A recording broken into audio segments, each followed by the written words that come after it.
Hey, guys. I'm going to try this one more time. You wouldn't believe how many takes this has been.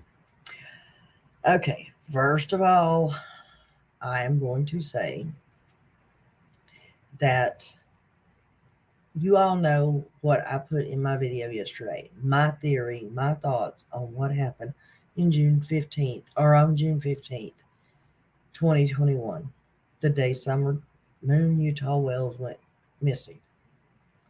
I started with when Don left to go to work till the time he got home from work and went up to the house. That's my thoughts, my theory. Now I'm going to tell you what I think is going on and what's holding up the case right now. Now, first and foremost, I want to say for people who do not know this, the Wells, candusbly, donwells, whatever you want to call them, was offered a liaison when this case first started. When Summer first went missing, they were offered someone to go between CPS, law enforcement, the media, whoever, and the family. Most every family is offered that. And that is so that that person can help communicate between all the different departments and let the families understand what is going on and why certain procedures are being done. Now, that's not the family lawyer or the court appointed lawyer or anything. That's somebody separate. Okay. Secondly, I would like to say that I honestly and duly true believe that if Dawn and Candace had acted like any normal parents, 95% of the parents on the face of this earth, and had treated their kids that way and had acted the right way when Summer went missing, and I say the right way, yes, I know there's no one specific way, but we do know how loving, protective parents act. If they had acted that way when Summer first went missing, instead of getting on YouTube and acting like raving lunatics like they did pretty much every night after she went missing, then the world wouldn't see them in the light that they do. I mean, they see them most people see them as monsters. Okay? Now, I would like to remind you all that the reason, or in my opinion, the reason that the case is taking so long, and don't get me wrong, I'm a very, very impatient person.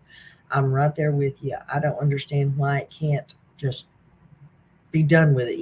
Find the guilty people, put them in jail, bring the baby home, make sure the boys are safe, that kind of thing. I'm right there with you.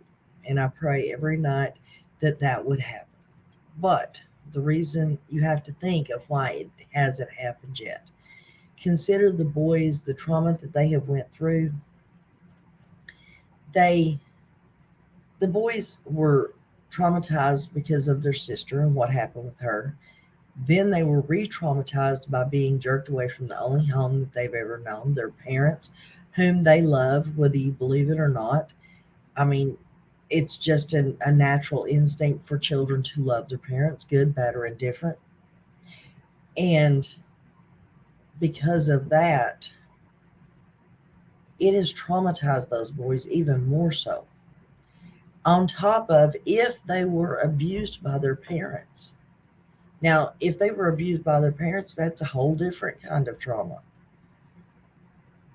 The caseworkers, the therapists, the psychologists that the boys are seeing right now, and I can assure you there are multiple appointments every week for these children to talk with someone.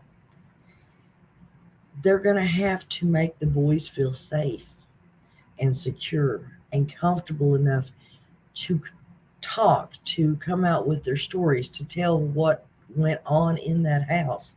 And we're talking just what happened to the boys. We're not talking about what happened with Summer.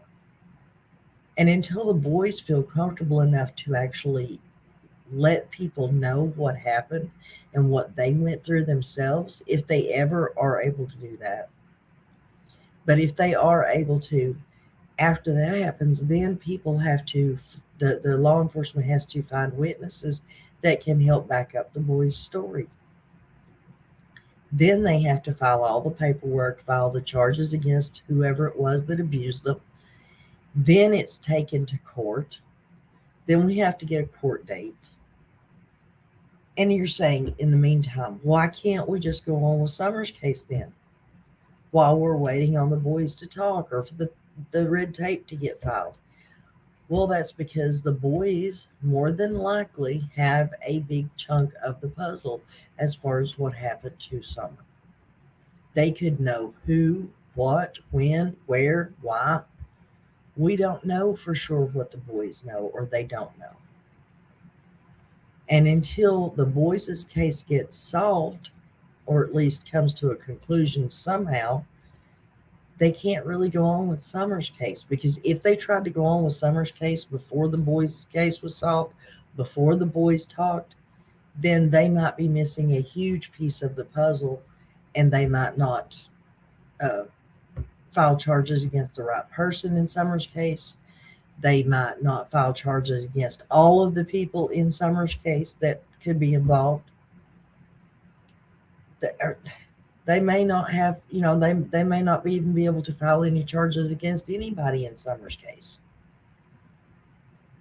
That's why they need to wait until the boys are comfortable and the boys are willing to talk about their own abuse, if there was any, or what happened with Summer.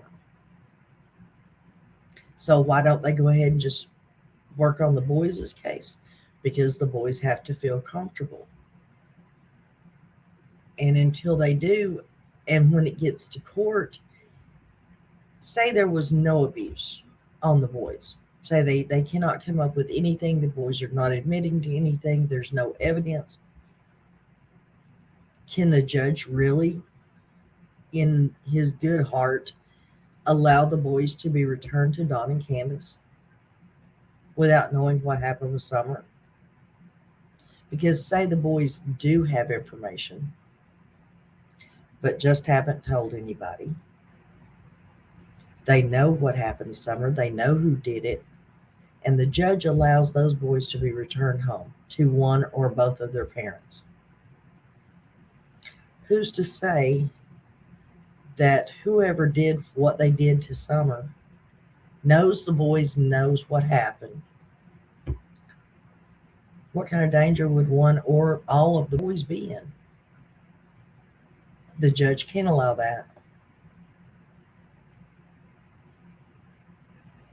So what else is he to do? Keep the boys in custody? Let it string out till the boys are ready and comfortable to talk? Till they get more information on Summer's case? They could, if they find out that abuse happened with the boys, then they could take and terminate Don and Candace's parental rights and then file charges against Don and Candace for the boys.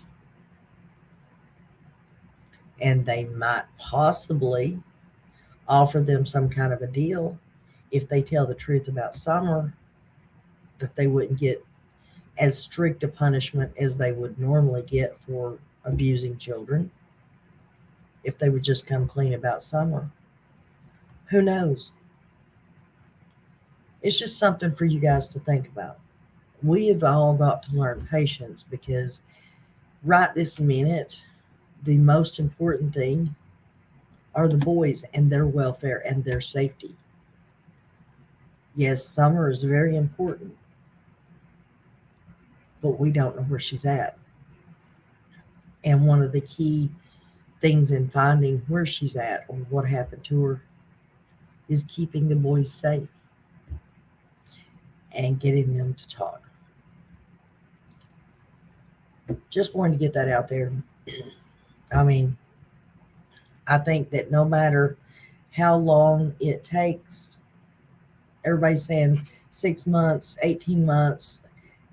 I do believe no matter how long it takes, CPS and law enforcement truly are only looking out for the boys' safety and their well-being.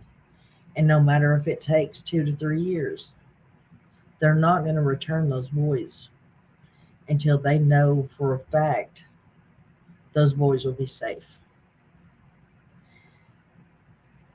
And if that means the boys don't ever go back, then I guess that's what that means. Say a prayer for the boys. Say a prayer for Summer. Say a prayer for all of us to have a little more patience when it comes to these cases. Don't forget to love your family. Let them know how you feel. Tomorrow's never promised, guys. And until next time, I'll talk to you later.